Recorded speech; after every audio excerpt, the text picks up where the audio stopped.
Bonjour à toutes et à tous, et bienvenue et merci d'être présents pour cette table ronde sur l'économie bleue. Je suis Catherine Chazal, présidente de la commission biodiversité d'EPE, et j'ai le plaisir aujourd'hui d'animer cette table ronde. Avant de débuter, comme vous le savez, cette année, la poésie est à l'honneur avec les poétiseurs qui sont présents dans toutes les conférences de ProDurable. Donc les poétiseurs, c'est un collectif de poètes qui réenchantent les entreprises avec la poésie. Et pour réenchanter notre rencontre, nous avons le plaisir d'accueillir Maya Medali, poétesse, animatrice de scènes ouvertes et qui a publié son premier recueil en 2025. Maya, rejoignez-nous. Merci à tous de l'applaudir.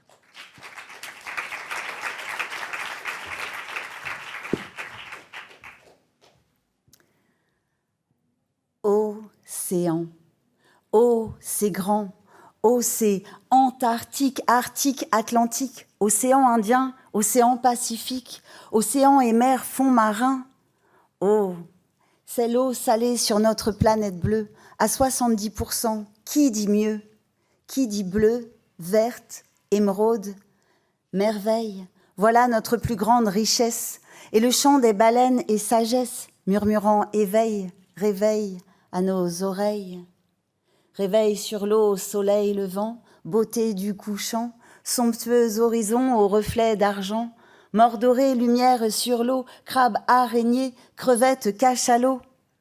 De la crevette trapue à la baleine bleue, l'océan est habité de vivants fabuleux. Le chant des baleines est richesse, abreuvant les cœurs en détresse. Le chant de l'océan est vivant, de la vie l'immense garant. Témoin de nos transports maritimes, à flot, au fil de l'eau, à fleur de sa peau, océan, des tonnes de nos marchandises, sur des bateaux, sur des cargos. Le plancton fait le gros dos, appelle les habitants de l'eau. Océan usé, biodiversité en danger, risque imminent d'être asphyxié. Comment continuer à vivre dans des eaux portant des bateaux ivres? Comment continuer à vivre dans des eaux portant des bateaux ivres? Océans comme forêt tropicale seront un jour bientôt à fond de cale, usés comme des vieux souliers, comme des chemins élimés, des rivages jusqu'aux abysses. Que restera-t-il à nos filles, à nos fils? Alors le chant des baleines résonne raisonnable. Des énergies marines sont renouvelables. Dans nos eaux, elles reposent exploitables. Si nous mettions carte sur table, avant la disparition de la mer Caspienne, que l'on se souvienne, le vent donne force d'où qu'il vienne. Et les océans portent la puissance des marées, des courants, de la houle, de l'eau salée. Tant de force dans la grande biodiversité. Un ensemble parfait, nous sommes tous liés, alliés, assemblant nos énergies unies. Vivre, voguer, plonger ensemble est un parti pris, une puissance qui rassemble, une cadence, une valeur, des planctons aux cellules de nos cœurs. Voilà notre humble et essentiel labeur.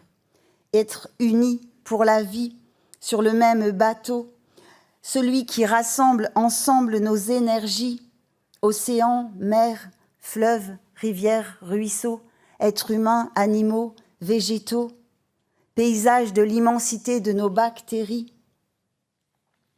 Notre biodiversité est indivisible. Notre horizon ensemble sera limpide, fluide. Le chant des baleines chuchote sagesse. Océan, mer, eau salée sont richesses. Océan à protéger, toute voile au vent. Oh, c'est pour nos futurs, nos enfants, que nos héritages soient conscients de la nécessité d'une biodiversité équilibrée.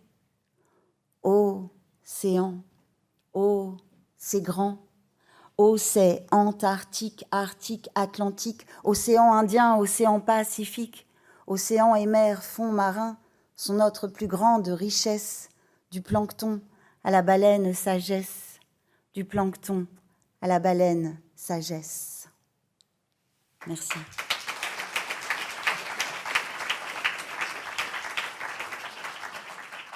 Merci beaucoup Maya pour cette introduction. Vous avez dit beaucoup de choses et ça nous donne, je pense, encore plus envie maintenant de plonger dans le sujet, si je puis me permettre.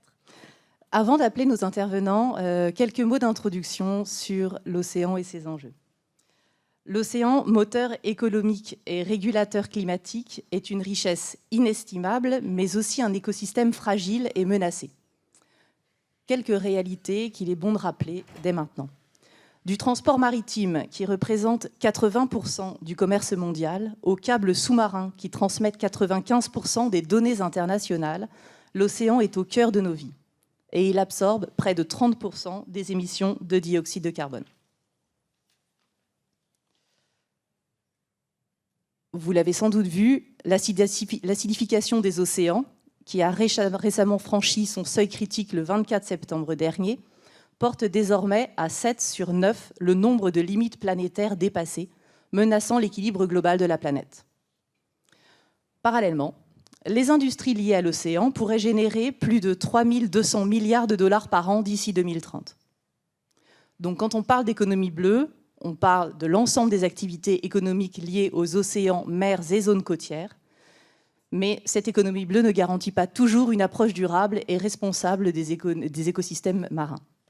Certaines pratiques privilégient parfois des intérêts économiques immédiats, compromettant ainsi la préservation des ressources maritimes et révélant l'absence d'une vision systématiquement durable. Cela complique l'identification des besoins de financement et la mise en place d'outils adaptés. Aujourd'hui, l'ODD 14, dédié à la vie aquatique, est le moins financé de tous, avec seulement une portion des capitaux mondiaux alloués à l'économie bleue. Pourtant, on sait que les investisseurs ont un rôle clé à jouer pour accélérer les innovations nécessaires pour protéger durablement l'océan et nos sociétés. Alors quand même, ça bouge.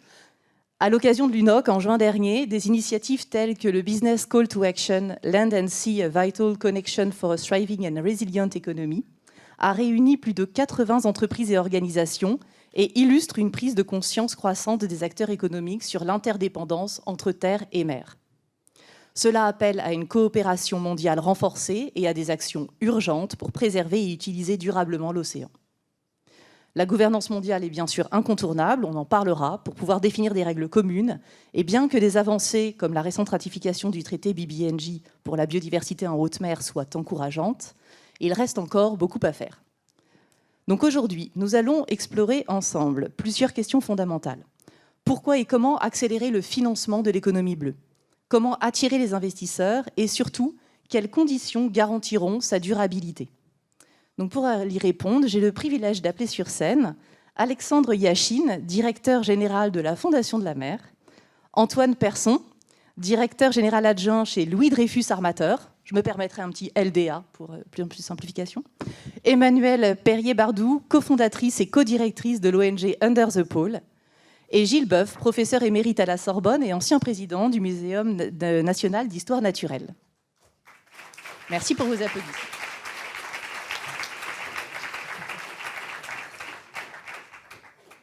Bonjour à tous. Donc ensemble, nous tenterons de comprendre les enjeux de l'économie bleue, d'identifier comment allier investissement et préservation. Et bien sûr, en écho de la thématique de Pro Durable cette année, j'espère que nous aurons le temps d'aborder, réfléchir à l'héritage que nous souhaitons transmettre aux générations futures, parce que beaucoup d'actions sont faites ici. Et dans l'idéal, gardons-nous un temps de questions-réponses avec vous tous qui êtes présents aujourd'hui dans la salle. Emmanuelle, bonjour. Vous êtes navigatrice, plongeuse et exploratrice des mondes sous-marins. Que révèle l'océan à travers vos expéditions avec Under the Pole? Qu'observez-vous? Bonjour à tous, merci Catherine et merci Maya pour la très jolie poésie qui a introduit cette conférence. Et on a plus que jamais besoin de poésie, je crois. Alors, Under the Pole, nous on fait des expéditions de tournée en plongée sous-marine, en plongée profonde avec des scientifiques. On a un directeur scientifique qui est issu du CNRS, un consortium international, et on explore les fonds marins pour mieux comprendre la résilience de ces écosystèmes et en particulier ceux de la zone qu'on appelle mésophotique, entre 30 et 200 mètres de profondeur.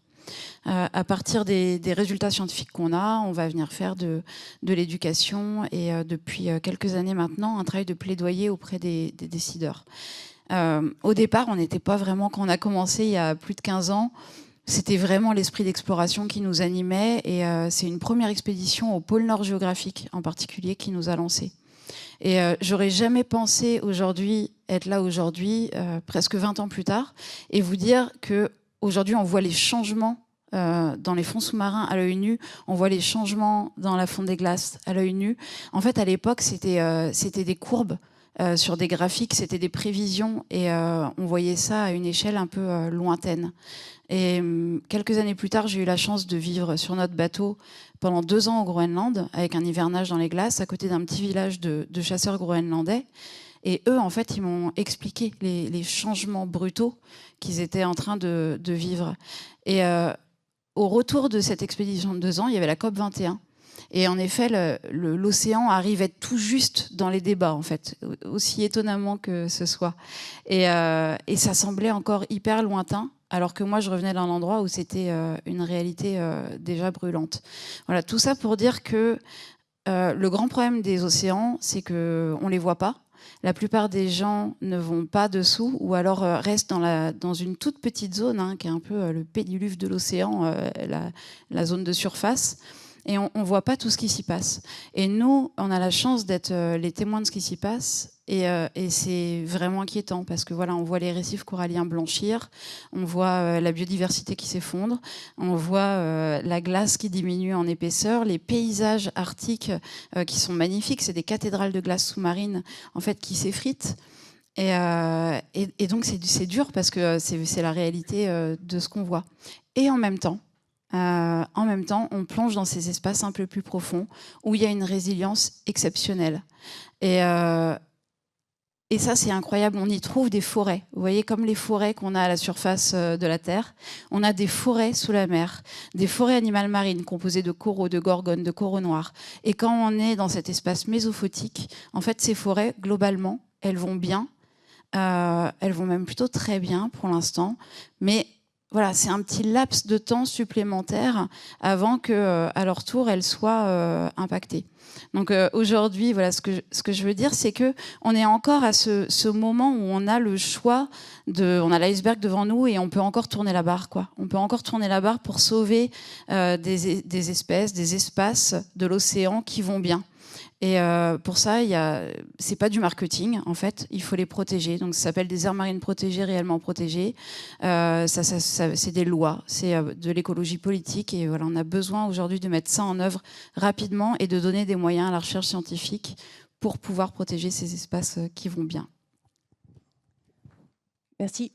Antoine, je passe directement sur vous parce qu'en tant qu'acteur majeur de la logistique marine, comment vous appréhendez justement ces enjeux ? Alors pour compléter un petit peu ce que vous disiez tout à l'heure, si on rappelait quelques chiffres intéressants, vous disiez 80% des marchandises, en fait c'est 90% au niveau mondial et c'est 12 milliards de tonnes. C'est absolument considérable le transport maritime. Vous disiez aussi 99% des télécommunications passent par la mer. C'est quelque chose qui est assez peu su. On pense que tout passe par satellite, alors qu'en réalité, ce sont les câbles sous-marins qui génèrent les communications. Il faut savoir aussi que l'éolien offshore, aujourd'hui, représente plus de 13% de la production d'électricité en Europe, en fort développement. Les produits de la mer représentent 6% de la consommation en Europe. Et enfin, 35% des hydrocarbures. Alors, je sais qu'on est chez Produrable et que les hydrocarbures n'ont pas la cote, mais on a encore besoin de beaucoup de pétrole et de gaz pour les années à venir. Et 35% de ces hydrocarbures viennent de la mer. Donc, voilà un peu le champ des possibles pour un armateur. C'est-à-dire que l'armateur va participer et va organiser, face à toutes ces richesses, leur exploitation. En ce qui concerne LDA, on est un acteur majeur de la logistique de transport par navire roulier et de colis très spécifiques, en particulier pour Airbus. On alimente toutes les usines d'Airbus dans le monde de grosses pièces d'avion. C'est des éléments d'avion, ce n'est pas des petits morceaux. Nous sommes le plus grand armateur, donc le plus gros opérateur de navires câbliers au monde. C'est une petite niche, mais c'est nous qui posons aujourd'hui la moitié des câbles sous-marins qui sont sur la planète. Et avec notre client Alcatel. Et nous sommes aussi un acteur majeur récemment des énergies marines renouvelables. avec un certain nombre de savoir-faire, et notamment celui, entre autres, de concevoir et construire et opérer des robots sous-marins qui vont jusqu'à 6000 mètres de profondeur. Donc on est un acteur des grands fonds marins entre la pose de câbles et les robots qu'on fabrique. Pour nous, il est évident que les activités humaines en mer se développent extrêmement rapidement, donc ce qui veut dire une pression anthropique sur la mer qui se développe fortement. Bon, je vous ai parlé des énergies marines renouvelables, des télécoms, etc. Et donc, les conflits d'usage deviennent de plus en plus nombreux et s'accélèrent.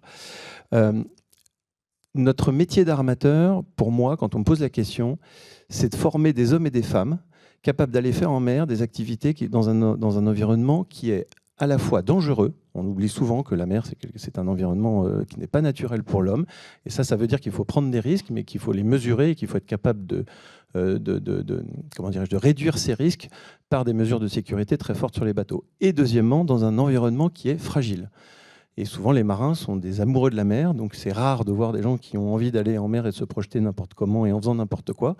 Donc l'armateur, c'est l'entité qui va essayer, et tous les armateurs ne sont pas évidemment sur le même, aussi sensibles au sujet, mais de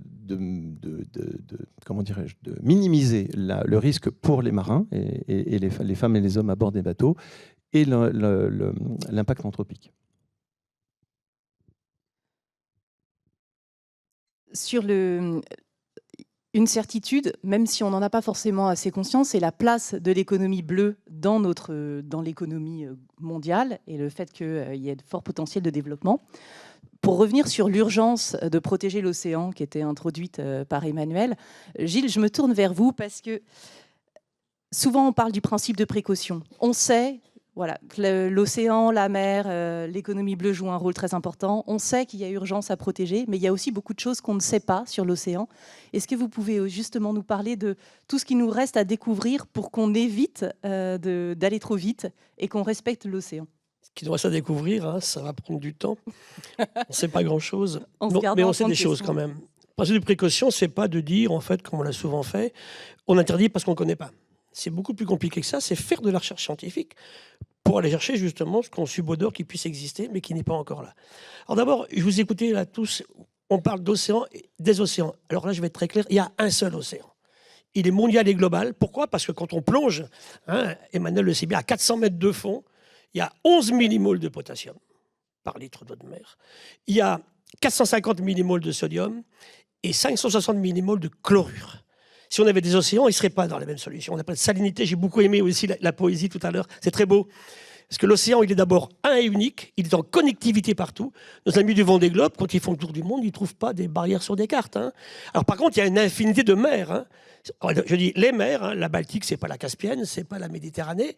Un océan. Et je vais comparer à l'humain. Un corps humain, en fait, quand vous regardez avec tendresse votre prochaine prise de sang. Promettez-le-moi. Vous allez lire le ionogramme, il y a la formulation globulaire, ou globules rouges, les globules blancs, et puis vous avez sodium, 142 millimoles. Tous les humains, grands, petits, moches, beaux, garçons, filles, 142 millimoles de sodium. Tous les homo sapiens actuels. 105 millimoles de chlorure, s'il y a des médecins dans la salle. Et 3-4 millimoles de potassium. C'est intéressant parce que j'aime bien comparer l'eau de mer ancestrale. On a tous ici un petit océan au sein de chacun d'entre nous. 3 fois moins salé que le grand frère. Et il est aussi contrôlé. Imaginez l'énergie que vous dépensez chaque seconde de votre vie à garder cet équilibre constant. pH 7,44, température 37 degrés, ce que j'ai cité tout à l'heure pour nos éléments, effectivement, dans le sang. L'océan est aussi contrôlé. Imaginez les milliards de tonnes qui arrivent tous les jours à l'océan, amenées par les fleuves, par les tempêtes, par tout ce qui se passe sur ce qu'on appelle l'érosion générale. On l'a calculé en milliards de tonnes chaque année. Et c'est intéressant parce que malgré cela, il ne change pas. Nous, on travaille beaucoup là-dessus. Au muséum, on a des moyens de déterminer sur un t-shirt de silex la température de la formation, la salinité, la pression osmotique, les questions aussi d'acidité. Depuis 100 millions d'années, c'est le même. Et en écoutant tout à l'heure Emmanuel, elle l'a vu, bien sûr. Ça ne bouge pas. Donc, c'est absolument fabuleux. C'est les grands cycles biogéochimiques auxquels nous appartenons. Le pétrole, on en parle du pétrole, on l'aime peut-être pas à produire. Bon, c'est quoi? C'était du vivant. Le pétrole, c'est tout ces milliards de petites cellules que tu connais bien, déposées dans l'océan, ces coccolithophoridés, ces diatomées, ces dinoflagellés tombés au fond de l'océan, qu'on donnait depuis entre 20 et 200 millions d'années le pétrole. Le charbon, d'immenses forêts de carbonifères, il y a 345 millions d'années, c'était aussi du vivant. Donc on voit que ce vivant, il est partout. Et aujourd'hui, ce qui me désespère, c'est qu'en fait, au niveau du monde de l'entreprise, hein, on parlait de PE tout à l'heure, bien sûr, hein, c'est que le monde de l'entreprise s'est emparé du climat, parce qu'ils se rendent compte que demain, le business ne sera pas possible si le climat dérive trop. Hein. Vous avez vu le Pakistan récemment, devenu un fleuve. Les températures atteintes, Bordeaux, on a eu 42 degrés cette année, 39 degrés à Brest. Vous imaginez 39 degrés à Brest, hein. Les précipitations incroyables. Le moustique qui s'installe en France parce que, écoutez, ils viennent de Thaïlande dans des vieux pneus. A-t-on besoin de transporter des vieux pneus usagés de Thaïlande en France? Il arrive en 2008 et on a une magnifique carte aujourd'hui de la répartition moustique qui part de la région de Nice et qui va vers le nord-ouest. Le moustique tigre, il suit effectivement ceci. Température très élevée à un moment, des précipitations intenses derrière, le climat de la Thaïlande. Il s'est installé. Et le drame, c'est qu'il nous amène, on revient à une seule santé, le Zika, la dengue, le chikungunya. En ce moment, moi, je travaille beaucoup là-dessus en région Nouvelle-Aquitaine. Je suis élu en charge des programmes Une seule santé. On voit le virus de West Nile qui nous arrive par notre moustique classique, à nous, le Culex. Donc tout ça, c'est très, très lié. Et l'océan est fondamental là-dedans parce que l'océan, c'est le principal régulateur du climat. Tabarly disait, et c'est toujours vrai, hein, pour les Français, l'océan, c'est ce qu'ils ont dans le dos quand ils sont à la plage. Et ça n'a pas tellement changé, tu vois, Emmanuel, quand on regarde, quand on fait nos conférences, ah oui, on nous parle. Alors, de grâce, admettez ceci, vous venez de l'océan, vous en êtes composé en partie, et les relations sont extrêmement intimes. Et quand tout à l'heure, tu disais très justement que l'océan nous piège, 93% d'énergie en excès produite depuis la révolution industrielle, 30% du dioxyde de carbone, on oublie l'oxygène, hein, il nous fournit au moins la moitié de l'oxygène de la Terre. Et ce n'est pas l'eau de mer qui sait faire ça. L'eau ne sait pas faire ça. C'est le vivant dans l'océan qui sait faire ça. Voilà pourquoi si on touche au plancton, aux bactéries, hein, alors, là vous êtes magnifique, vous êtes beau, intelligent, vous êtes bourré de bactéries. Plus que de bactéries que de cellules humaines. Au trou de nez, un utérus féminin, un tube digestif. J'étais au congrès mondial des cosmétiques à Cannes la semaine dernière, on n'a parlé que du microbiote cutané, totalement lié à tout ça. On a donc, on est un petit peu salé, on l'a dit. Et puis en ADN, écoutez, quand on a fait les séquençages avec Tara, ils sont dans la pièce d'à côté. On se rend compte que quand on séquence en fait les petits organismes de l'océan, on partage un bon tiers de nos gènes avec le phytoplancton.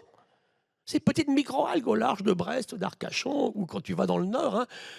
Donc on est totalement lié à ceci. Ça on l'a oublié en fait. Hein.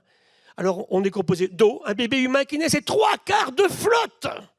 C'est pas fait pour laver sa voiture quand on est en sécheresse. Donc, tu vois, on va revenir sans arrêt à ces questions de l'océan.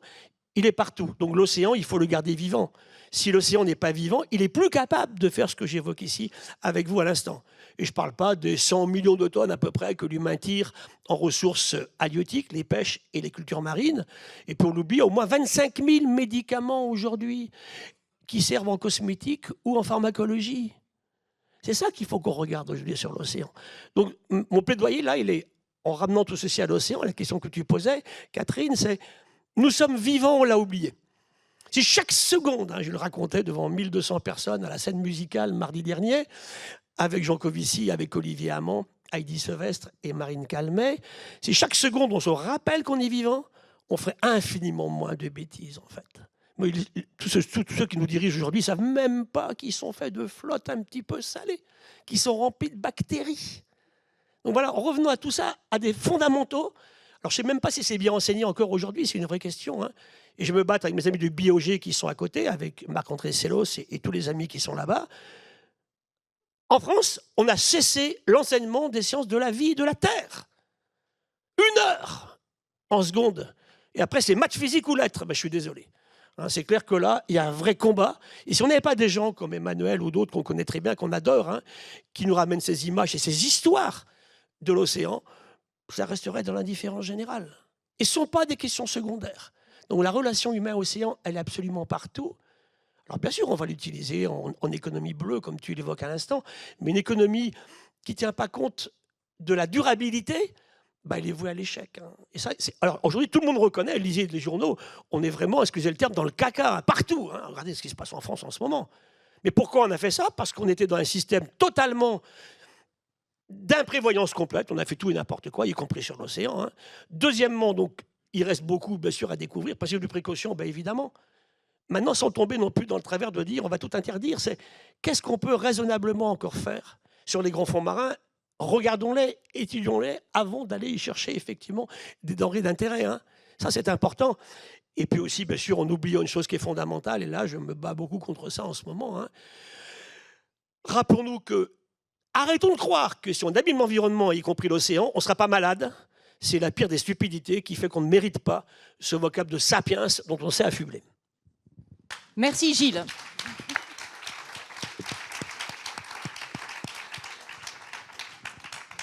Il y a encore peut-être une dimension supplémentaire qui n'a pas été abordée, je crois que c'est possible. C'est l'océan vu comme un lieu de concurrence et parfois de confrontation. Et là, je me tourne vers vous, Alexandre Yachim. Dans le contexte actuel, où malgré des progrès récents avec la ratification des traités sur la haute mer du BBNJ, la gouvernance internationale tarde encore à se mettre en place. En tant que président de la Fondation de la mer, j'adorerais que vous la présentiez très rapidement, mais aussi que vous puissiez surtout nous expliquer comment vous agissez pour accélérer la mobilisation des acteurs privés et nous faire part de votre vision de ces enjeux géopolitiques. Avec grand bonheur. Je ne suis pas le président, je suis le directeur général. C'est Roland Coutas qui est le président. La mer, l'océan mondial, c'est le lieu privilégié du multilatéralisme. C'est génial philosophiquement. 71% de la surface de la planète, c'est de l'eau salée. Et 50%, c'est la haute mer. Ce n'est pas un espace qui est à personne. C'est un espace qui est à tout le monde. Et peut-être que vous avez suivi des initiatives qui sont en ce moment prises pour essayer de faire de la mer un patrimoine mondial de l'humanité. Ok, le bien commun. La zone, c'est-à-dire les fonds marins en haute mer, c'est déjà le cas. Article 136, vous irez voir si c'est article 136 de la Convention sur le droit de la mer. C'est un bien commun de l'humanité. Donc, philosophiquement, c'est déjà génial. C'est le lieu privilégié du multilatéralisme. Sauf qu'on voit que le multilatéralisme, il souffre. Il est remis en question, surtout en mer. Et il est lent. Un peu. Et donc, effectivement, on a eu des avancées qui sont importantes.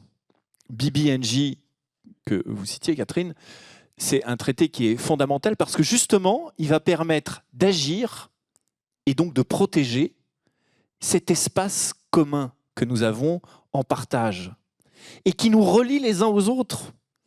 Toujours philosophiquement, on voit peut-être de manière un petit peu spontanée l'océan comme quelque chose qui nous sépare.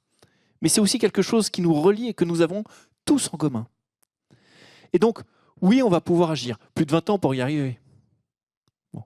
Mais on voit aussi que ce multilatéralisme qui souffre et qui est lent, il est remis en question.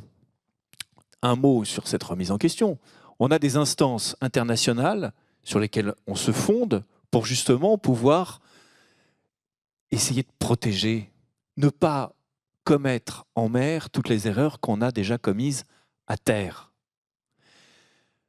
Il y a un monsieur, président des États-Unis, qui a décidé, contre toutes les conventions internationales, contre tout cadre légal, de dire, moi, président des États-Unis, je signe un décret sur mon bureau, dans mon bureau ovale, qui autorise une entreprise canadienne à aller exploiter les fonds marins. Exploitation dont tous les scientifiques du monde entier sont unanimes, nous disent si on y va aujourd'hui, on va causer des dommages qui seront irréversibles. Et il y a un monsieur qui signe. Donc oui, c'est le lieu privilégié du multilatéralisme et qui effectivement aiguise les appétits et la concurrence. Nous, la Fondation de la mer, notre vocation, notre raison d'être, c'est d'accélérer la protection de l'océan. Pas en mettant l'océan sous cloche, justement parce qu'on a besoin de l'océan. Mais d'abord, en le protégeant, en luttant contre les pollutions et en assurant une gestion durable. On assume 100% le fait d'être pro-business. 100%. Simplement, on ne va pas résoudre les cibles des ODD, on ne va pas lutter contre les limites planétaires en mettant des écosystèmes sous cloche ou alors en faisant contre les entreprises. On va faire avec. Et c'est vraiment ça notre culture et notre ADN. Rassembler plutôt qu'opposer. Bien sûr, il y a une forme de radicalité. Mais on peut être radical sans être extrémiste. C'est ça notre credo.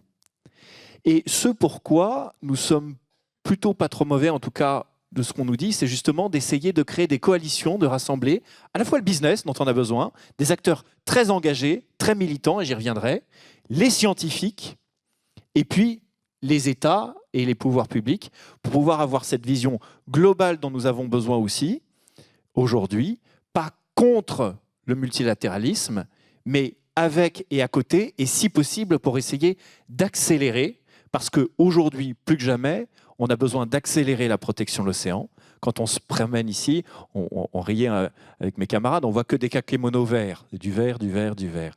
Mais pour que Blue is the new green ne soit pas simplement un slogan marketing, on a besoin d'expliquer 71% de la surface de la planète, 97,5% des ressources en eau. C'est très curieux. Comment on veut dire, moi, business, je protège le climat, hein, j'agis à fond pour le climat. C'est qui le régulateur du climat de la planète ? Moi, j'ai une stratégie en eau qui est géniale. Ah oui, tu laisses de côté 97,5% du volume d'eau de la planète. J'agis à fond pour la biodiversité. J'agis à fond contre les pollutions. On est dans un monde qui se maritimise, dans une économie qui se maritimise. Et évidemment, il y a l'économie bleue, mais à côté, et j'y reviendrai, il y a tout le poids et la contribution de la mer dans l'économie globale. Et on ne peut pas laisser ce train partir sans nous. Il faut qu'on puisse prendre en compte notre impact sur l'océan pour pouvoir chacun à notre mesure agir. Et c'est ça la vocation humblement de la Fondation, c'est de donner à chacun et d'abord aux entreprises des outils pour comprendre et des outils pour agir. Merci beaucoup. On comprend bien l'urgence de protéger l'océan, mais qu'on puisse continuer à l'exploiter vu la place qu'il représente dans nos économies, dans nos politiques, dans la manière dont on communique et dont on vit, pour préserver notre santé aussi. J'aimerais maintenant qu'on creuse justement un peu plus comment on fait pour poursuivre, comment on se projette dans l'avenir, pour qu'on puisse arriver à concilier développement et préservation sans tomber dans la surexploitation. Et pour ça, Antoine, chez LDA, évidemment, vous êtes un peu en première ligne. Comment vous faites pour concilier cette performance économique et la réduction de l'impact environnemental de vos activités, et sur quelles innovations vous travaillez en ce moment ? Je voudrais revenir sur le propos d'Alexandre sur 2 points et qui vont ensuite pouvoir éclairer ce que j'avais prévu de vous dire. La première chose, c'est que oui, la gouvernance mondiale des océans, elle est extrêmement lente. C'est vrai qu'on s'est tous dit, mais comment ça se fait que ça met autant de temps à déterminer une trajectoire de réduction du carbone utilisé par les navires, enfin émis par les navires, etc. Et un certain nombre d'autres conventions dont vous avez certainement entendu parler, les espèces invasives, la réduction du soufre, etc. Ça, c'est vrai, c'est un fait, il faut que tout le monde se mette d'accord, c'est à l'OMI, c'est long, c'est lourd et ça prend des années. Mais regardons le verre à moitié plein. C'est-à-dire qu'à chaque fois qu'on arrive à faire passer une réglementation internationale à l'OMI, c'est dans le monde entier qu'elle s'applique. C'est-à-dire que quand on est en train de réglementer, par exemple, les émissions de telle ou telle industrie en Europe ou telle industrie ailleurs, etc., on est quand même en train d'adresser une petite partie du problème et on se dit tous, bah oui, mais qu'est-ce qui se passe en Chine, qu'est-ce qui se passe en Inde, qu'est-ce qui se passe aux États-Unis, bon, etc., etc. Et est-ce qu'on est en train de faire a vraiment un impact ? Le gros avantage de cette gouvernance mondiale des océans, donc vue de l'OMI, c'est que lorsque vous décidez en 2018 que l'intégralité de la flotte mondiale ne brûlera plus de carburant soufré, ça se met en place en 2021. Et donc depuis 2021, il n'y a pas un bateau au monde qui brûle du carburant qui n'a plus le taux de soufre voulu. C'est quand même extraordinairement puissant. C'est-à-dire que c'est vrai, c'est long, cette réglementation soufre, pour prendre cet exemple, a pris 10 ans, mais elle s'applique dans le monde entier. C'est quand même particulièrement puissant. Et c'est un outil important pour les entreprises parce que ça permet de créer un level playing field qui fait que personne n'est en concurrence déloyale les uns avec les autres et à chacun de continuer à exercer. Donc c'est très important pour nous, pour les entreprises, mais aussi pour la planète. C'est-à-dire que finalement, c'est un outil qui, si on accepte la lenteur, et il faut lui taper dessus régulièrement pour lui dire qu'il est trop lent, mais néanmoins, il agit. Le deuxième point sur lequel je voulais revenir, c'est par rapport à mon propos de tout à l'heure où je disais que la mer est un environnement dangereux, il y a une translation dans les chiffres de ce fait, c'est que les investissements maritimes coûtent extrêmement cher. J'ai l'habitude de dire qu'en gros, c'est le carré le cube. C'est-à-dire que quand vous allez en mer, ça vous coûte le carré de ce que vous faisiez à terre. Et si vous allez sous la mer, ça va vous coûter le cube de ce que vous faisiez à terre. Alors, c'est pas tout à fait vrai. C'est un peu moins cher que ça, mais c'est néanmoins très cher d'aller en mer. C'est très cher de construire des bateaux, c'est très cher de former des marins pour aller opérer ces navires, etc. Et ça veut dire quoi? Ça veut dire qu'une entreprise n'a aucun intérêt à construire aujourd'hui un navire qui n'aurait aucune capacité de décarbonation, quand bien même les réglementations ne sont pas encore en vigueur, parce que le navire, il a 25 ans d'âge, et si vous allez investir aujourd'hui 200 millions de dollars pour construire un bateau qui va avoir 25 ans, imaginez ce qui va se passer si dans 5 ans, il est environnementalement obsolète. Donc le fait que d'aller en mer, ça coûte extrêmement cher, c'est aussi un puissant driver pour que les entreprises se comportent correctement et une vraie visibilité de la durabilité de leurs actifs. Et donc, forcément, elles sont obligées d'intégrer la problématique environnementale. Finalement, pour répondre à votre question, j'étais en train de réfléchir hier soir, mais je me dit, mais je vais vous raconter une histoire. L'histoire de LD Armateur. LD Armateur, c'est une entreprise qui est née il y a 170 ans pour transporter du vrac sec. On a transporté depuis donc 170 ans quasiment, jusqu'à il y a maintenant 5-6 ans, des cargaisons de vrac sec, c'est-à-dire du minerai, des charbons, des ciments, des fertilisants et des céréales. Ça, c'était l'ADN du groupe. Et puis, il y a 30 ans, on s'est rendu compte que, pour des raisons purement économiques, c'était une activité qui était fortement exposée à la concurrence internationale, notamment asiatique, et qu'on a voulu la développer vers des activités à beaucoup plus haute valeur ajoutée. On est basé en Europe, il faut qu'on fasse du sur-mesure et quelque chose qui permette de rentabiliser le coût des marins européens. Et en faisant ça, on s'est diversifié vers des activités de transport de logistique à très haute valeur ajoutée, donc des pièces d'avion où vous imaginez bien qu'il faut protéger de manière très efficace ces pièces. La pose de câbles sous-marins par très grand fond. Il faut quand même savoir que réparer un câble sous-marin par 6000 mètres, on est capable de vous faire ça dans la journée. C'est donc des technologies, des moyens extrêmement de très haute valeur ajoutée. Et les EMR. Et puis progressivement, en se confrontant avec ses clients, on s'est rendu compte qu'ils avaient, eux, des vraies attentes en matière d'évolution de la prise en considération de l'environnement. Et l'entreprise s'est transformée comme ça. Et il y a 10 ans, on s'est dit, mais il faut qu'on vende le vrac sec. On n'a plus aucun avenir dans le transport de charbon. On n'a plus aucun avenir dans le transport avec des navires qui émettent 150 à 200 tonnes de CO2 par jour, dans une activité qui est tellement compétitive qu'on sait très bien qu'on va mettre des siècles à la décarboner parce que personne n'est d'accord, personne ne se mettra jamais d'accord. Et on veut se centrer sur des clients qui, eux, sont conscients de la problématique maritime et veulent avoir la même trajectoire que nous en matière de respect de l'environnement.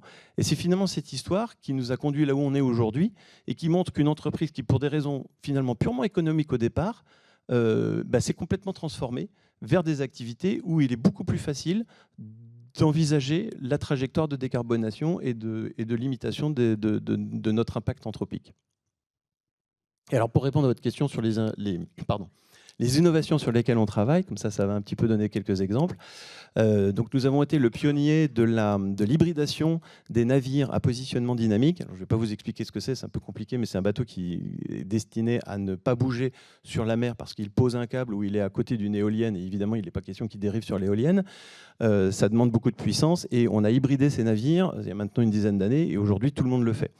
Nous sommes en train de construire aujourd'hui 3 rouliers pour Airbus, qui seront dotés de 6 rotors Flettner, donc c'est des dispositifs qui permettent de tirer parti de la force du vent, et qui seront propulsés au méthanol. Donc un carburant totalement décarboné de méthanol de synthèse, donc à partir de carbone capturé, qui permettent de réduire l'impact, les émissions de CO2 de ce bateau de 97%. Nous proposons un certain nombre de navires qui sont totalement électriques. Donc ça, c'est pour ceux qui sont dédiés à l'éolien offshore, puisque quand vous êtes sur un champ éolien, c'est quand même un peu idiot de se dire que comme c'est un champ qui fabrique de l'électricité, les navires qui sont sur le champ et qui permettent de faire vivre des techniciens pour qu'ils aillent sur les éoliennes pour les réparer en permanence, ne puissent pas tous les soirs aller se brancher sur le champ pour pouvoir générer sa propre énergie. Et nous avons des concepts de navires pour stocker et transformer les futurs carburants de synthèse, notamment l'ammoniac, en hydrogène ou en méthanol. Voilà. Merci beaucoup Antoine, parce qu'on voit le rôle clé des technologies pour nous permettre de réduire l'impact environnemental de nos activités et contribuer à un développement plus durable de l'économie bleue. Du coup, Gilles, je voulais vous demander, au regard justement du développement de ces technologies, la science a un rôle à jouer. Donc comment vous voyez ce rôle justement pour contribuer à lutter contre la surexploitation, et est-ce que vous arrivez à orienter les prises de décision publiques? On aimerait bien. La science n'est pas une opinion. Vous savez, c'est mon leitmotiv depuis longtemps. Aujourd'hui, beaucoup d'hommes politiques à l'étranger, on parle d'un certain homme politique, mais en France aussi, pour eux, là, c'est une opinion. En fait, là, on est tous dans une magnifique salle. Moi, je suis pris un TGV ce matin. Vous êtes venu avec votre voiture ou bien en transport en commun. Donc, on bénéficie de progrès scientifiques et technologiques depuis très longtemps. On adore ça. On a des belles chaussures, tu vois. On est vêtu de coton, de soie, de cuir, de laine. Bah, ça, c'est du vivant, tout ça. Ça nous rend service. Mais quand la science nous dit des choses qui ne nous plaisent pas, on jette.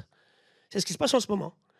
Et là, ça commence à m'irriter fortement, cette histoire-là, parce que justement, si on veut faire ce que disait Antoine à l'instant, ben, il nous faut des bases scientifiques et technologiques. Et dans la science, pas uniquement une science appliquée. Les maths appliquées, c'est génial. En fait, c'est le problème de mettre tout ça en transversal, tu vois. C'est-à-dire qu'il nous faut des mathématiques, de la physique, bien entendu. On ne ferait pas ça sans physique. De la chimie, de la biologie, de la physiologie, de l'endocrinologie, de l'écologie, mais aussi des sciences humaines et sociales. Puisqu'on a les répercussions, chaque changement climatique actuel a un impact social, environnemental. Et il nous faut aussi, bien sûr, de l'anthropologie, de la géographie qu'on a oublié. Et un poil de philosophie, c'est pas mal aussi. Donc, tu vois, qui sait enseigner ça? Où est-ce que le transversal peut marcher comme ça? C'est pas l'éducation nationale, elle ne sait pas faire ça. Il y a un gros effort. Alors, je ne jette pas du tout l'invective à mes amis professeurs dans les lycées, simplement, c'est plus dans les programmes aujourd'hui. Comment est-ce qu'on raconte à un gamin en seconde comment est-ce qu'on l'emmène dans une carrière et qu'il découvre des fossiles en plein centre de la France, des huîtres, tiens. Et c'est pas au prof de le dire en sortant un vieux fossile d'un tiroir de la classe. Il y a eu la mer ici, du corail, il a fait chaud. C'est tout ça en fait qu'il faut remettre dans l'éducation avec une très grande importance de l'esprit critique. On n'a pas suffisamment développé l'esprit critique de nos enfants. Comment on peut le faire? Puisque quand vous écoutez ces hommes politiques qui n'ont aucun esprit critique, de toute façon, quand ils s'expriment tous les jours, Alexandre le disait aussi à l'instant, comment on peut faire? Donc comment on peut réconcilier aujourd'hui, encore un thème avec mon ami Marc-André dans Le Monde il y a juste un mois, comment on réconcilie la science, la politique et les citoyens? Et aujourd'hui, c'est vrai qu'on est dans un massacre complet de débats scientifiques. Qu'est-ce qu'on fait aujourd'hui? On détruit la science climatique aux États-Unis. Non seulement on détruit, mais on est en train d'effacer les données récupérées depuis à peu près un siècle. Et ça, pour le transport maritime, c'est dramatique. On travaille beaucoup aussi avec la Marine nationale. Maintenant, ils sont tous bien au CHUM à Brest. Croyez-moi que l'océanographie scientifique, c'est super important. Pour le transport maritime aussi. Mettre des câbles sous-marins à ces profondeurs, comment on va intervenir là-dessus? Comment cette technologie, on va la développer? L'éolien offshore, on travaille beaucoup avec RTE là-dessus. La question, c'est que comment on va raccorder cette plateforme à la Terre? Il faut du béton, bon, émetteur de CO2. Il nous faut du cuivre, il nous faut de l'aluminium, il nous faut de l'acier. Est-ce qu'on les a? Dans quelles conditions? Il y a un article hier sur le marché des puces électroniques. Les Américains ne pourront même plus faire de porte-avions de sous-marins demain parce qu'on va leur enlever un métal rare. Où est l'iridium? Où est le gallium? C'est vrai que tout ça, ça commence à nous faire réfléchir un petit peu. Est-ce qu'on est sur une exploitation d'une planète qui est là pour nous rendre service, en fait, et qu'on arrête de hurler, il faut sauver la planète. Elle s'en fout, la planète. Claire, Elle est là depuis 5 milliards d'années. Elle a encore, en gros, de par sa masse et la distance par rapport aux 5 milliards, l'humain la gratte un petit peu, mais c'est l'humain dessus. Et bien sûr, nos économies qu'on développe ici, dans l'économie bleue, qu'il faut qu'aujourd'hui on protège. Je suis entièrement d'accord avec Alexandre. On ne met pas sous cloche. Simplement, et on revient au principe des précautions, la question que tu posais, quelle science il faut qu'on développe? Une science aujourd'hui de la gestion intelligente, je dirais, humaine, des ressources naturelles de l'océan. Les ressources vivantes, c'est magique, les ressources vivantes. Comme nous, le vivant se reproduit. Le drame, c'est qu'on dépasse les seuils de renouvelabilité du vivant. Aujourd'hui, tellement on va chercher à exploiter, en fait, que ce soit des stocks de poissons ou on a pas des crevettes. J'adorais tout à l'heure ce que disait Maya. Et on ne fait pas attention, en fait. Hein. Encore une fois, c'est dans l'imprévoyance générale. Sur les ressources minérales, donc elles sont là, en fait, on connaît des stocks qui sont finis. J'aime pas le mot stock, d'ailleurs, parce que ça voudrait dire qu'on est sur un système où la planète nous prépare quelque chose, mais des réserves, effectivement, qui sont là, qu'on va les chercher dans quelles conditions. Alors, comment aujourd'hui on peut faire ceci en réfléchissant, et bien sûr avec des bases scientifiques, c'est extrêmement important. Et là, en ce moment, c'est vrai qu'on vit une époque quand même qui est très difficile pour nous. Hein. Et comment on va être capable d'expliquer que c'est essentiel. Encore une fois, revenons au fait que nous sommes vivants. Donc aujourd'hui, sur la science à mettre en place, elle est évidente, mais elle est forcément collective. Hein, quand on parle du milieu ouvert, qu'est l'océan ouvert, qu'évoquait Alexandre tout à l'heure, je ne suis pas le meilleur spécialiste au monde sur le récepteur à l'hormone de croissance dans le cerveau du saumon à Perpignan. Hein, si je suis bon, je le suis au niveau mondial, sur mon petit domaine à moi, bien sûr. Hein. Et travailler les collectifs. S'il n'y avait pas eu quelqu'un aux États-Unis ou en Chine, la Chine est en train de monter énormément en puissance intellectuelle et scientifique aujourd'hui. Hein. Demain, elle va dépasser les Américains comme ils sont partis. Vous avez vu les prix Nobel de physique d'hier. Hein. Il y a un Français d'ailleurs aussi. Ben, ils l'ont dit, si on continue comme ça, c'est fini, la prédominance, effectivement. On ne peut pas développer aujourd'hui une économie bleue, une économie humaine, sans base scientifique. Je ne voudrais pas non plus d'un monde dirigé par les scientifiques. Hein. Ça ne marche pas. Rappelez-vous l'histoire du Covid. Hein. Raoult à Marseille, les Parisiens à Paris. Excusez le terme, les conneries qui ont été dites sur ce petit virus, qui est un virus de chauve-souris. Il ne fallait pas aller les chercher, qui sont venus par un marché ou par un laboratoire, peu importe finalement. Hein. Puis après, on l'a disséminé. Ce vol Wuhan-Milano du 20 janvier 2020, ils étaient tous malades. Ça explose. J'ai des populations en Europe de l'Ouest, en Amérique du Nord et du Sud, qui n'étaient pas du tout préparées à rencontrer 15 gènes le Covid-19. 15 gènes. On en a 22 000. On se croit malin avec ça. Hein. Ben, ces 15 gènes ont quand même sacrément embêté notre économie durant l'année 2020, 2021, 2022. Et pour clore là-dessus, dans le besoin de science, je dirais qu'avec Jean Jouzel, on écrivait un papier en 2002 où on prévoyait le climat en France, on le prévoyait pour 2050. Ça s'est produit en 2020, en 2021, en 2022, en 2023, en 2024. Ça continue en 2025. Alors quand est-ce qu'on va admettre enfin que nous sommes complètement dépendants de ces systèmes ? Qu'une économie qui n'est pas basée effectivement sur ces questions d'externalité. Je terminerai en vous disant qu'aujourd'hui, on se heurte à la coordination rurale, par exemple, qui nous dit « mais laissez les paysans faire, ils connaissent les pesticides ». Oui, ben, venez avec moi au CHU à Bordeaux, la moitié des Parkinsoniens à 55 ans sont tous des gens du monde agricole. Donc on arrête en fait. Hein. Et pour moi, alors c'est moins l'océan, mais on ne peut plus continuer en tuant nos sols, en détériorant l'océan. Alors l'océan, il est intéressant parce qu'on ne peut pas le détruire. Qu'est-ce qu'on détruit ? Le littoral, ça c'est clair. Hein. On le massacre, on peut le contaminer, on peut le polluer, on peut le surexploiter. Tout à l'heure, on l'a parlé de disséminer tout partout. Une petite microméduse sur un navire, pas un gros, 30 000 tonnes, c'est pas un gros, hein, qui arrive en mer Noire en 1980, avec une microméduse, pas de chance. Elle vient sans son parasite et sans son prédateur. 10 ans après, 1 million de tonnes de microméduses américaines de Cape Cod en mer Noire. On effondre 40 000 tonnes de pêche à l'anchois. C'est ça, en fait, le problème qui est posé aujourd'hui. Donc, quand est-ce qu'on va admettre que nous sommes complètement liés à ces systèmes-là et qu'une économie qui ne sera pas développée en tenant compte des externalités.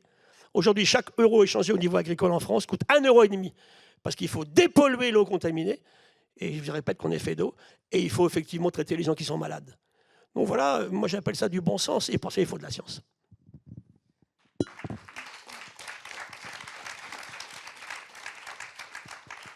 Donc pas de compréhension sans science, mais pas d'action sans mobilisation. Et c'est justement la mission de la Fondation de la Mer. Du coup, Alexandre, comment vous faites pour accélérer la mobilisation des acteurs, qu'ils soient publics, privés, pour qu'on puisse saisir du sujet ?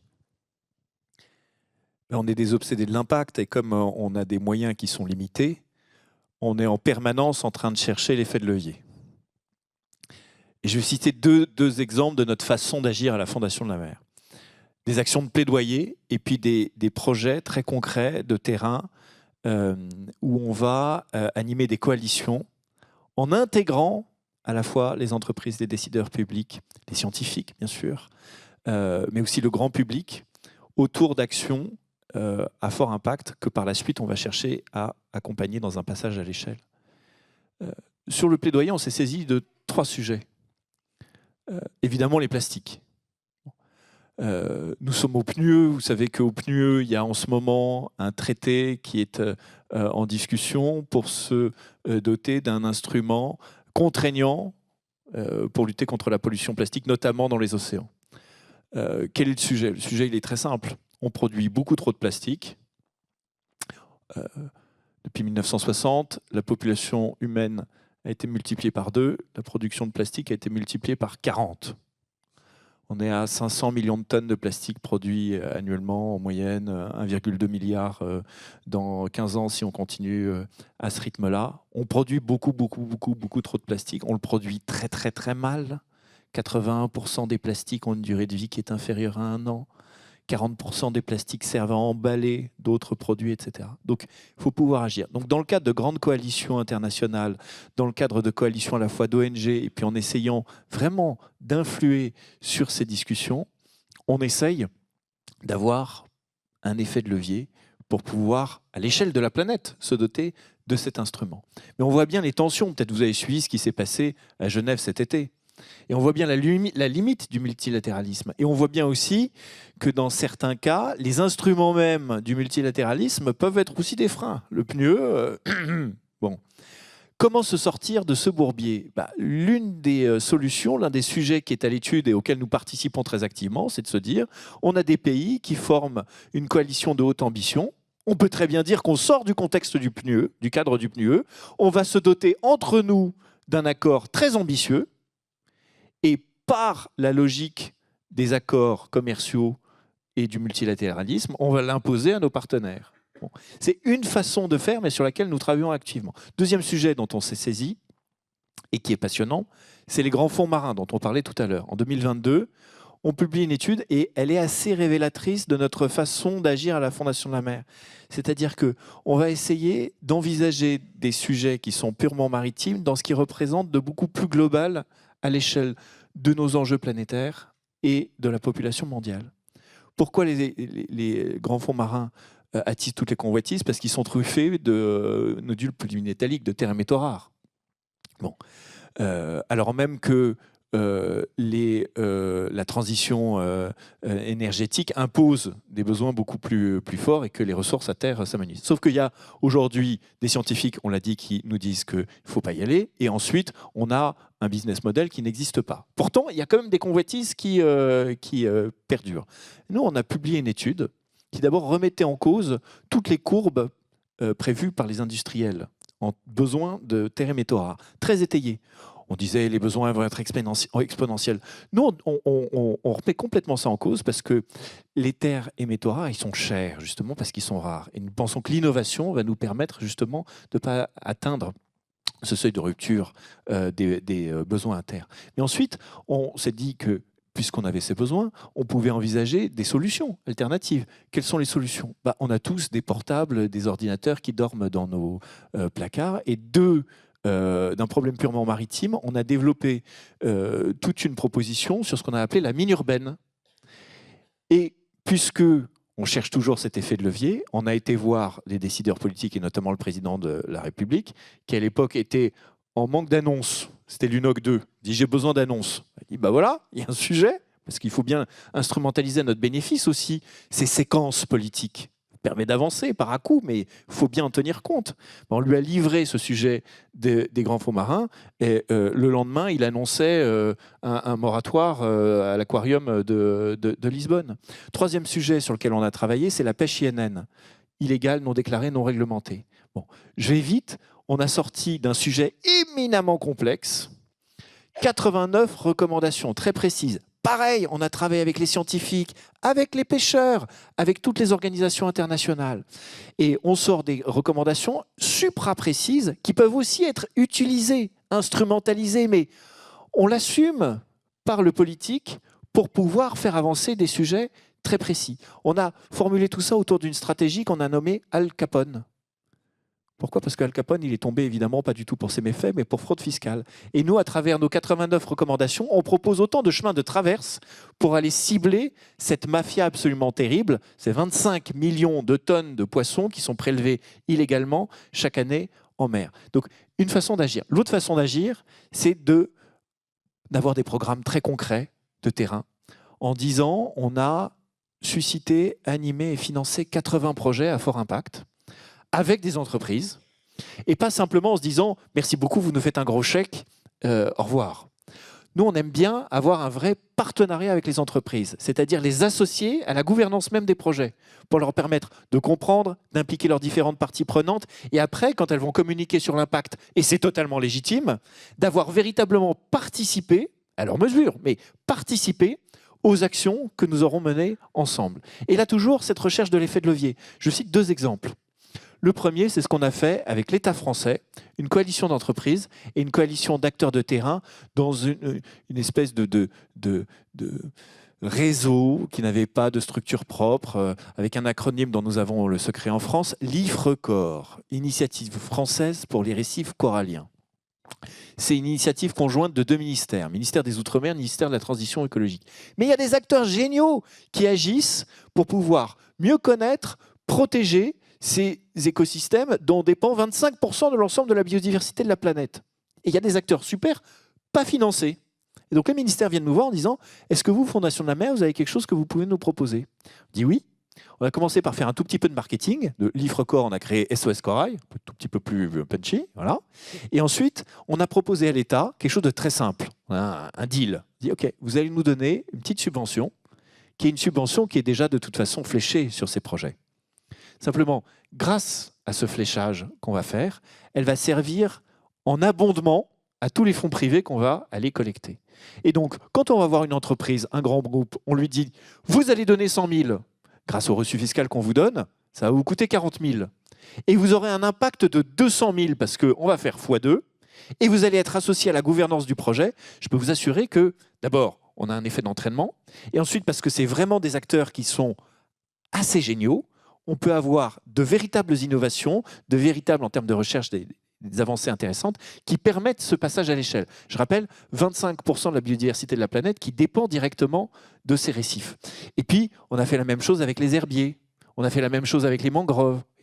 Et dans ces coalitions, avec des entreprises, avec des porteurs de projets, avec des scientifiques, et en associant aussi le grand public, parce qu'il y a une dimension de sciences participatives, il y a une dimension de pédagogie, y compris dans les classes, on arrive à créer des programmes à impact avec cette logique d'effet de levier à notre mesure, mais avec des résultats qui sont, et ça c'est ça qui est sympa, au-delà de ce qu'on pouvait attendre. Et puisque tu parlais du verre à moitié plein, quand on agit, parfois, souvent, on voit la vie revenir à foison beaucoup plus vite qu'on ne pouvait l'anticiper. Donc notre action, elle a un véritable impact. Quand une espèce est morte, elle est morte pour toujours. En revanche, on peut agir. Merci pour ces messages d'espoir et ces initiatives concrètes, votre énergie et votre engagement. Emmanuel, vous aussi, vous travaillez avec les entreprises parce que quand vous n'êtes pas en mer, vous essayez de les aider pour développer des initiatives qui soient plus respectueuses de l'océan. Est-ce que vous pouvez nous en dire plus ? Oui. Et je rebondis sur ce qu'Alexandre disait. Moi, je pense, nous, on n'est pas comme la Fondation de la Mer. Au départ, on n'a pas vocation à faire du plaidoyer. Moi, je pensais que j'allais explorer et faire cousteau toute ma vie. Gilles et moi, on pourrait parler plongée toute la journée. Et au départ, c'est vraiment ça qui m'anime. En fait, je suis marin, je suis plongeuse, je fais de la plongée profonde. J'aime les régions polaires et j'aurais pu vraiment passer une partie de ma vie à faire ça. Et j'ai quand même eu à un moment donné, comme je le disais, on a vu de nos yeux les habitats se dégrader. Et puis en 2019, on avait conçu un petit habitat sous-marin qu'on a appelé Capsule, dans lequel on pouvait vivre plusieurs jours, plusieurs nuits. Donc on l'a installé sur le récif externe à Moorea. Donc on vivait dedans, le jour, la nuit, et on pouvait sortir hors de cet habitat autant qu'on voulait. Donc le récif corallien, c'est devenu notre jardin, au sens propre. Et ça correspondait à cette vague de chaleur énorme qu'il y a eu à ce moment-là, avec le récif de Moorea qui a blanchi et qui est mort. Et nous, on devait filmer la ponte du corail. Sauf qu'on a commencé à regarder autour de nous, les colonies étaient mortes. Les quelques colonies vivantes n'avaient presque plus d'œufs, parce qu'elles avaient mis tellement d'énergie à survivre que, en fait, elles ne pouvaient plus pondre.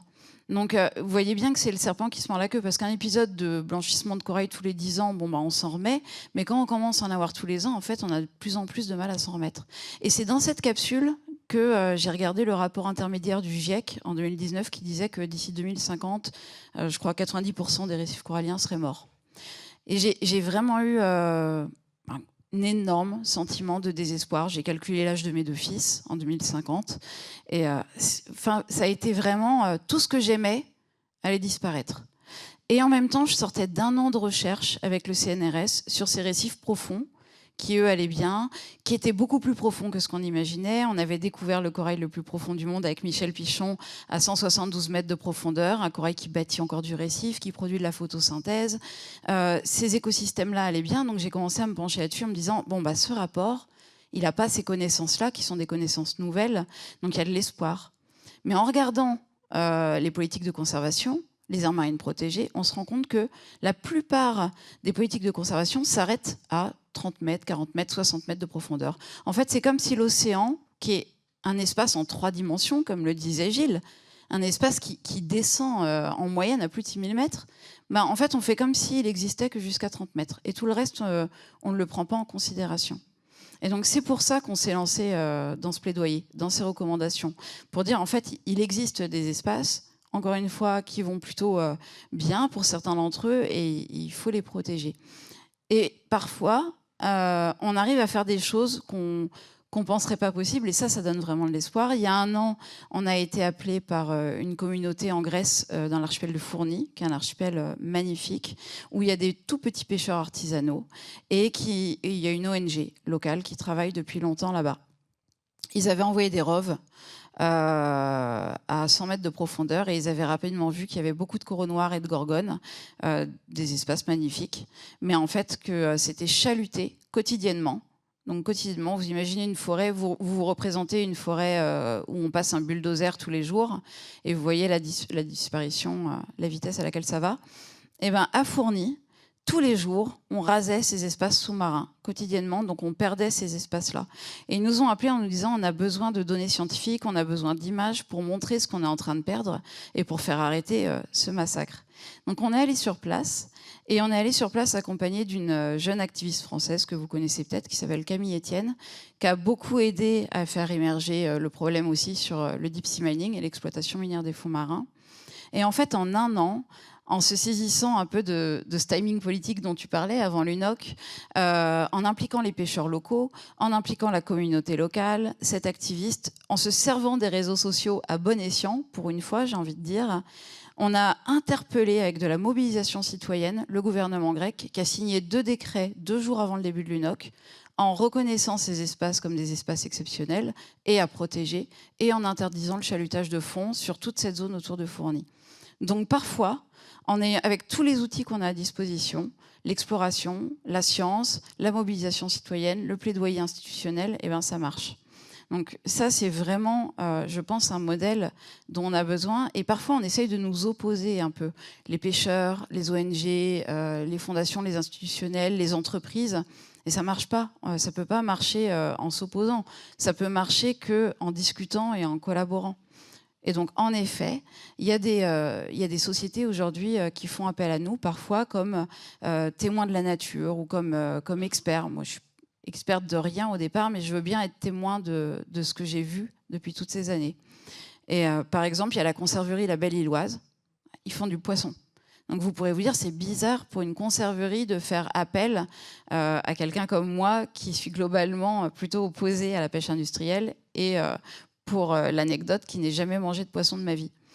Mais ils se sont organisés en société à mission parce qu'en fait, ils se rendent compte que la ressource est en train de disparaître. Ils s'en rendent compte et donc ils voient bien que c'est pas durable. Leur avenir en tant que société n'est pas durable. Donc on les a rejoints et en fait, ils sont vraiment en train de faire des progrès énormes. C'est-à-dire qu'ils sont en train de végétaliser grâce aux algues certaines de leurs conserves. Ils essayent de travailler qu'avec des petits pêcheurs artisanaux, de se concentrer sur des poissons dont le stock, même si j'aime pas non plus ce mot, n'est pas en danger actuellement. Et donc on voit, il y a quelques jours, j'étais avec une autre société industrielle française, pareil. Et on arrive à parler aujourd'hui avec les industriels, avec certaines sociétés, de mots tabous comme décroissance, comme écologie, et on arrive à en parler de manière positive, parce que en fait, c'est notre survie dont il s'agit. Tout simplement, c'est notre survie, c'est l'économie, mais c'est notre survie demain, en tout cas dans des conditions décentes. Et donc voilà, oui, on peut se servir de tous ces outils-là collectivement, y compris avec les sociétés, pour faire mieux demain.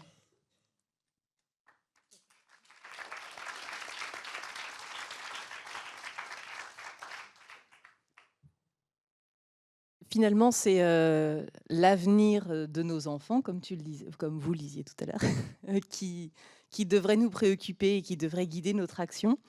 Héritage et transmission, c'est le thème de ProDurable cette année. Et il nous reste un tout petit peu de temps avant de prendre les questions. Gilles disait tout à l'heure l'importance de renforcer l'enseignement de la préservation des océans, les enjeux qu'ils représentent et le rôle incontournable pour nos vies dans les programmes d'éducation, dès le plus jeune âge d'ailleurs, je pense. En guise de pré-conclusion, avant de vous laisser la parole pour poser vos questions, en commençant par Emmanuel, je sais que vous êtes tous les trois très engagés auprès des générations futures et auprès du grand public pour prendre la voie de l'océan et sensibiliser notamment les jeunes générations. Est-ce que, très brièvement, on pourrait dire peut-être 1 minute 30 chacun, vous pourriez exposer vos actions pour qu'après on puisse prendre quelques questions dans la salle? Nous, on travaille depuis toujours avec le ministère de l'Éducation nationale. Moi, si j'avais pas fait de la plongée ou si j'avais pas été marin, je pense que j'aurais été instite. C'est quelque chose que j'adore. J'adore le faire avec mes enfants, j'adore le faire dans les classes d'école. À Under the Pool, on a une super équipe qui fait ça très bien. Donc, on construit des programmes pédagogiques. Là, on en a un. On part en Antarctique à la fin de l'année pour 3 mois. Donc, les classes vont pouvoir nous suivre en abordant plein de connaissances et on essaye de rattacher ça au programme scolaire pour que ce soit facile en fait pour les profs des écoles de s'en saisir. Donc il y a vraiment cette question-là. Quand on est sur le terrain, évidemment, on met le bateau pendant plusieurs journées à disposition des jeunes, des locaux, pour faire visiter le bateau et expliquer ce qu'on fait chez eux, parce que c'est la moindre des choses que d'expliquer ce qu'on fait là. Et voilà, d'une manière générale, c'est un travail immense. Heureusement, on est beaucoup aujourd'hui d'organisations à le faire. Et je crois qu'il ne faut pas oublier aussi que moi, je travaille beaucoup avec les classes bretonnes parce qu'on est basé en Bretagne et c'est assez facile pour les petits Bretons de se figurer ce qui se passe au bord de l'océan. C'est beaucoup plus difficile pour des enfants qui sont loin de la mer. Et donc, on a créé une caravane qui s'appelle la caravane Under the Pole avec une belle scénarisation des océans à l'intérieur et de nos travaux.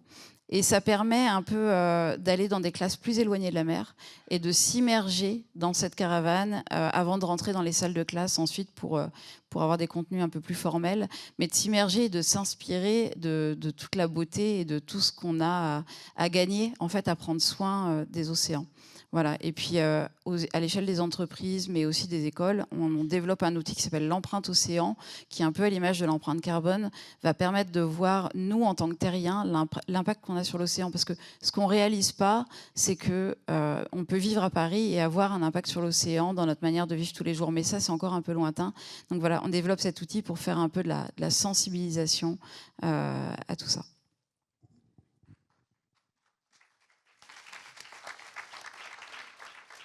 Antoine, chez LDA aussi, il y a des programmes de sensibilisation, parce qu'on ne sera jamais assez trop nombreux. Oui, alors si on me demande qu'est-ce qu'on fait concrètement pour faire sensibiliser sur la protection de l'océan, je pourrais vous répondre qu'effectivement, on fait tous les ans une semaine dédiée à l'environnement et où on invite des ONG à venir expliquer sur des thèmes.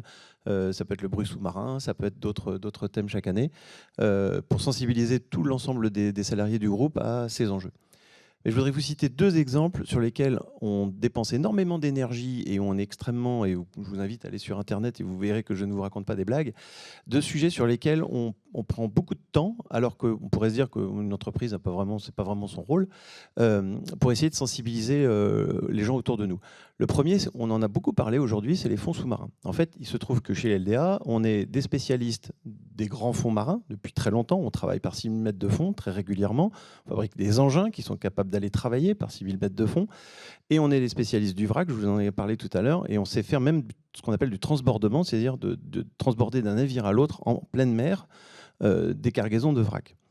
Quand on s'est dit ça, on s'est dit finalement, on est les meilleurs pour pouvoir faire du deep sea mining. On a toutes les connaissances, toutes les compétences.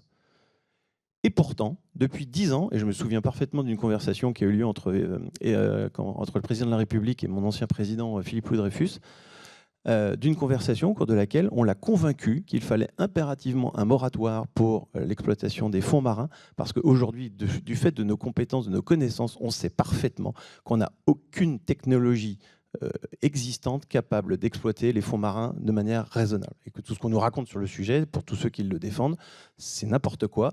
On sait exactement les dégâts et on a apporté des photos, des éléments. Enfin, l'avantage de pouvoir travailler au fond, c'est de montrer qu'est-ce qui se passe quand on fait passer une charrue ou un robot au fond de l'eau. Ça nous a permis de faire comprendre au pouvoir politique qu'il y avait un vrai enjeu de stopper dans l'état actuel des connaissances, dans l'état actuel des technologies disponibles. Ça ne veut pas dire que demain ce ne sera pas possible, je n'en sais rien, j'en doute un peu fondamentalement, franchement, mais aujourd'hui on ne sait pas faire. Deuxième sujet sur lequel on passe beaucoup de temps, on essaie vraiment de faire comprendre le sujet à beaucoup de gens, et je reviendrai sur les bateaux ivres dont nous parlait Maya tout à l'heure dans sa poésie. Pour moi, les bateaux ivres, aujourd'hui sur la planète, le pire de ce qu'on n'est pas capable d'organiser et de rationaliser, c'est la vitesse des bateaux. Les bateaux vont beaucoup trop vite. Ça n'a aucun sens. C'est lié à plein de choses. C'est lié parce que le pétrole était pas cher pendant longtemps, bon, pour des tas de raisons, parce que l'immobilisation d'une cargaison à bord d'un navire, ça coûte de l'argent à un banquier. Bon, bref, ça coûte de... Donc on va vite, mais on va trop vite. Et on va trop vite pour des raisons complètement stupides. Vous avez des bateaux qui chargent au Brésil pour aller décharger en Europe. Ils vont traverser l'Atlantique pleine balle pour arriver le premier au port pour dire « ça y est, je suis arrivé, donc dites-moi quand je peux venir à quai ». Et le port va lui dire bah « non, maintenant vous avez 4 jours d'attente ».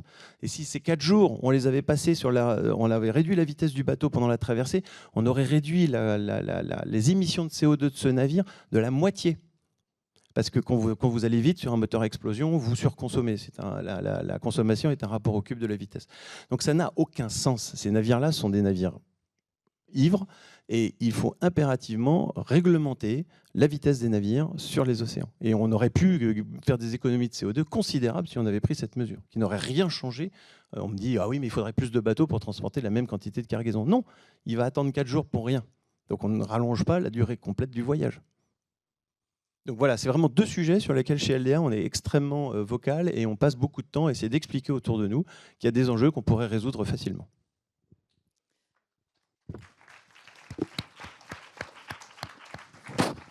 Et à la Fondation de la Mer, alors pour être plus sobre, changer de cap, vous parlez comment aux jeunes générations et aux entreprises? Oui. Alors, Emmanuel, tu citais Cousteau. On connaît tous la phrase de Cousteau, on ne protège que ce qu'on aime et pour aimer, il faut connaître. Donc oui, on a besoin de la science, on a besoin de l'exploration, on a besoin des entreprises. D'ailleurs, c'est intéressant parce que notre table ronde, elle est un peu caractéristique de la manière dont on bosse à la Fondation de la Mer, avec les scientifiques, les explorateurs et les entreprises pour ensemble agir sur des projets à impact. Nous, on sensibilise les jeunes et les entreprises, mais aussi plus largement le grand public. Je sais que le temps est compté. On est aussi partenaire de l'éducation nationale. Et c'est intéressant parce que l'un des sujets, au-delà du rêve, parce que sans ça, on reste sous sa couette, il faut un tout petit peu d'enthousiasme. Je partage tout à fait ce que tu disais, Antoine, sur le verre à moitié plein. Il faut réenchanter un peu tout ça. Voilà. La France, on a, si on compte Extraplaque, le premier espace maritime au monde. Donc on a un patrimoine extraordinaire et on a une responsabilité unique. Donc un peu d'élan. Pour réenchanter les classes, on a des programmes avec une capacité de diffusion qui est énorme via ces réseaux directs du ministère. C'est ça qui est intéressant. Et j'en citerai 2, parce qu'il y en a beaucoup, mais 2 exemples. Le premier s'appelle les classes enjeux maritimes. Très intéressant intellectuellement, parce que vous vous souvenez, on a ouvert en disant on est dans un monde qui se maritimise, on a une économie qui se maritimise autant qu'une économie bleue qui est en train de prendre son essor. Ces classes, qui sont un dispositif créé par la Fondation de la Mer, mais copiloté avec le ministère, elles proposent aux enseignants, directement dans le programme, de maritimiser, donc de regarder sous le prisme maritime, un ou plusieurs sujets au programme. Ce qui fait qu'une prof d'histoire géo, une prof de lettres, une prof de sciences peut aller puiser dans ces programmes et à travers des ressources qu'on met à leur disposition, ce sont des documents, des kits, des conférences sur étagère, un réseau de conférenciers locaux, etc. Regarder et mettre un peu d'eau de mer dans les programmes. Et ça porte un fruit qui est complètement étonnant, justement, parce qu'on est dans cette logique où on va se dire, comme tu le disais Gilles, on va tourner un peu le cou à la phrase de Tabarly et on va essayer de se retourner sur la plage pour regarder la mer. Et un autre exemple, qui est aujourd'hui justement dans cette logique de communication positive, de sensibilisation, au-delà simplement du monde de la mer que nous portons en nous. C'est le concours le plus populaire au sein de l'éducation nationale qu'on a créé. Étonnant. Des dizaines de milliers de jeunes qui participent chaque année. Et le concours s'appelle Art en plastique pour l'océan. En fait, on propose aux jeunes, évidemment avec tous les fiches, les kits et les enseignements qui vont avec, de créer des œuvres à partir de plastique usagé ou recyclé, pour les sensibiliser à l'économie circulaire et bien sûr à la sobriété et à la pollution dans les océans. Les œuvres créées sont étonnantes, exposées. Et il y a un cas qui a gagné il y a 3 ans, que je cite bien volontiers. C'est un collège qui a créé ce qu'ils ont appelé le Méga Plasticus. Énorme sculpture faite avec des couverts en plastique agrégés. Et en fait, l'histoire, elle est assez simple. Ce sont des collégiens qui étaient dans un collège dont la machine à laver était tombée en panne. Le proviseur a acheté plein de couverts en plastique. Ils ont fait la grève des couverts en plastique. Ce qui fait qu'ils ont dû laver les couverts à la main. Ils se sont retrouvés avec un stock absolument immense de ces couverts. Et ils ont décidé de participer au concours, d'en faire une sculpture.